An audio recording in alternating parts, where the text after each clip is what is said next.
ସବୁ କିଛି ଠିକ୍ ହିଁ ଚାଲିଥାଏ, କିନ୍ତୁ କିନ୍ତୁ ବେଳେ ବେଳେ ଏତେ ଡର କାହିଁକି ଲାଗେ?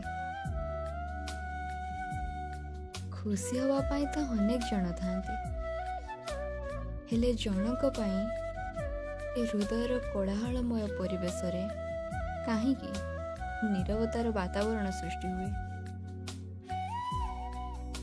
ମୋ ଦୁଃଖକୁ ମୁଁ ମୋ ଭିତରେ ହିଁ ଚାପିଦିଏ, କିଛି ଲୁହକୁ ମୋ ଓଠ ବିନା ପ୍ରତିବାଦରେ ପିଇ ଯାଉଥିବା ବେଳେ କାହିଁକି ମୁଁ ମୋ ନିଜକୁ ପୁରାପୁରି ଭୁଲିଯାଏ ତା ଦୁଃଖରେ ମୁଁ ଭାଗ ବସାଏ।